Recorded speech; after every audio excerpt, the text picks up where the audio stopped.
श्री कृष्ण और क्राइस्ट की कहानी बहुत एक से स्तर पर चलती है। वो भी एक गरड़िया के उस क्रम में पैदा हुए, मदर उनके साथ थी, धीरे धीरे आगे बढ़े। श्री कृष्ण भी एक गोष्ठ में पैदा हुए, गौशाला में रहे। तो क्राइस्ट जो है वो वह भी उपाधि है, जीसस जो है वो गॉड द सन है। तो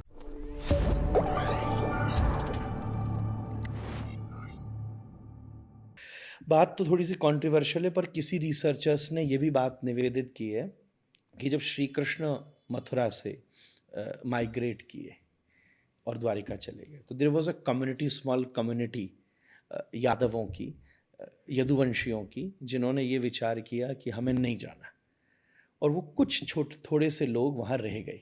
बट बिकॉज पूरी कम्युनिटी माइग्रेट कर गई तो डेवलपमेंट रुक गया, सब कुछ रुक गया, उनको ट्रबल हुई, और उन्होंने ये विचार किया कि हम लोग ये अब स्थान छोड़ के कृष्ण को खोजने चलते हैं। और वो पैदल लोग वहाँ से चल दिए।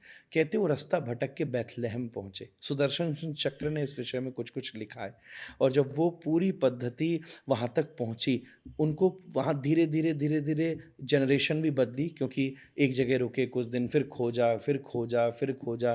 तो क्राइस्ट जो है वो वह भी उपाधि है, जीसस जो है वो गॉड द सन है, तो ईश्वर का पुत्र रूप में स्वीकार किया जाता है। तो वो कहीं ना कहीं चक्र इस बात को कनेक्ट करते हैं कि वो यदु जो थे वही यहूदी रूप में कनेक्ट करके, और श्री कृष्ण और क्राइस्ट की कहानी बहुत एक से स्तर पर चलती है। आप अगर विचार करेंगे, वो भी एक गरड़िया के उस क्रम में पैदा हुए, मदर उनके साथ थी, धीरे धीरे आगे बढ़े, बाद में ऊंचा तक पहुँचे। श्री कृष्ण भी एक गोष्ठ में पैदा हुए, गौशाला में रहे। इस प्रकार से दोनों ने वर्णन किया है।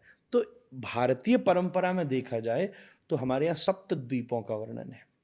प्लक्षद्वीप, सालमली द्वीप, भागवत में आप देखिए 7 के 7 कॉन्टिनेंट्स का एक्सप्लेनेशन है। सारे समुद्रों का, बे ऑफ बंगाल से लेके हिंद महाखाड़ी, अरब महासागरी, तो नाम नए दिए, इनके पुराने संस्कृत के नाम भी वैदिक साहित्य में मौजूद है। आश्चर्य की बात है कि भारत विश्व को खोज चुका था, पर मुश्किल ये है कि हम स्कूल में वो पढ़ते हैं मिश्रा जी जो वास्को डिगामा ने खोजा है, जो कोलंबस ने खोजा है। तो हम वो पढ़ते हैं जो यूरोप ने भारत को देखा था, हम वो नहीं पढ़ते जो भारत ने दुनिया को देखा था। इतना सा पढ़ना शुरू कर दें, दुनिया राम को सेतु को देखने के लेकर भी अलग अलग कहानियां आती हैं। बिल्कुल आती हैं। वो कहते हैं एडम का है, हम कहते हैं श्री राम जी ने बनाया है। हाँ, राम सेतु को देखा जाए तो ये भी जो राम सेतु, उस राम सेतु का अंश है, और ये लंका भी उस लंका का अंश है। मूल तो वो 100 योजन थी, 100 योजन से देखा जाए तो 1200 किलोमीटर हुए। रामेश्वरम से 100 योजन का पुल बनाया राम जी ने, तो रामेश्वरम से 1200 किलोमीटर दूर है लंका। ये जो एग्जिस्टिंग श्रीलंका है, ये उस लंका का एक पिलर टाइप, उसका कनेक्शन है, उसका ही पार्ट है। परंतु जो मूल लंका जो पुल बना था, वो तो हम आप रामचरितमानस, वाल्मीकि, किसी भी ग्रंथ को पढ़ लें तो बात प्रसिद्ध है, हनुमान जी 100 योजन छलांग मार के गए। It was 1200 kilometre, around 12 kilometre से एक योजन में होते। 30 योजन चौड़ा, 100 योजन लंबा। और वाल्मीकि जी ने पूरे आर्किटेक्चरल का वर्णन किया है, कैसे कैसे पुल को जो, कैसे कैसे स्टोन्स को, आप देखिए आर्किटेक्चर में कैसे स्टोन्स को कैलकुलेट किया जाए। तो एक सिमेट्री के पत्थर लिए, उसके ऊपर लिखा श्री। दूसरे सिमेट्री के पत्थर लिए जो बिल्कुल एडजॉइन करें, जिसके बीच में गैप नहीं रहे, उसमें लिखा रा। और तीसरे सिमेट्री के पत्थर लिए जो कि इससे बिल्कुल ज्वाइन करें, क्योंकि पत्थर के साइज तो अलग अलग होते हैं। तो नल नील आर्किटेक्ट होके यही छांट रहे थे कि कौन सा पत्थर किससे बिल्कुल एडजॉइन करेगा, और उसमें लिख दिया माँ। तो श्री राम ऐसे करके एक 3 पत्थर की कौड़ी बनाई। फिर ये 3 इस 3 से कैसे एडजॉइन करेंगे, उसके ऊपर लिखा श्री, फिर 3 पे लिखा रा, फिर 3 पे लिखा माँ। ऐसे कर करके धीरे धीरे धीरे धीरे 30 योजन चौड़ा और 100 योजन लंबा पुल बनाया। इतनी deeply architectural point of view का हमारे यहाँ वर्णन है। पर मुश्किल यही है कि शास्त्र देखने की किसी को रुचि नहीं है। तो फिर कई बार जैसे लोगों के मन में सवाल आता है ना, वो लंका गई कहाँ पर, वो जो सोने की लंका का जिक्र हम करते थे।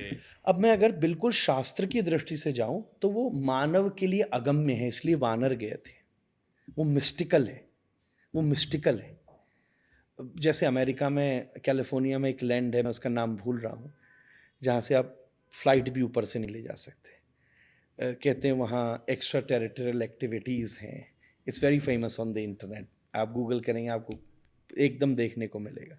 उसी प्रकार से वो लंका के लिए ये वर्णन है कि वो समुद्र के भीतर थी, 1200 किलोमीटर दूर है।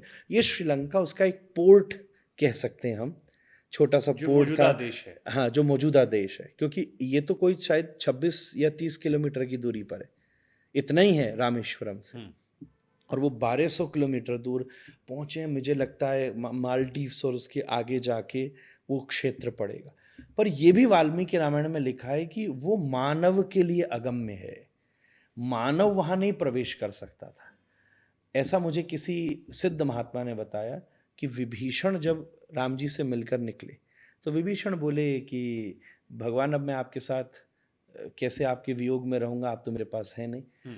तब भगवान श्री राम ने अपना ही एक नारायण का विग्रह, जिसको हम श्रीरंगम कहते हैं, जो अभी भी तृष्णापल्ली के पास विद्यमान है, पूरा एक विग्रह विभीषण को राम ने दिया कि आप इन्हें ले जाओ, मैं भी इनकी सेवा करता हूँ, ये मैं ही हूँ, इस रूप में मैं तुम्हारे पास रहूँगा। तो विभीषण उन्हें लंका ले जा रहे थे, और जब वो दक्षिण में इस तट पर पहुँचे तब विभीषण ने उस विग्रह को वहाँ रख दिया।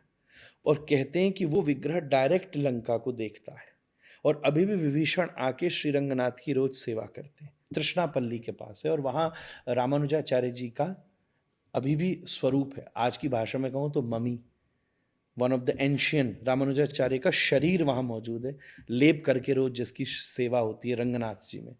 तो वो रंगनाथ भगवान की जो आईलिड है वो जिस डायरेक्शन में है, उस डायरेक्शन को देखकर रामेश्वरम से 1200 किलोमीटर मेजर किया जाए, तब एग्जैक्ट लोकेशन लंका की खोजी जा सकती है।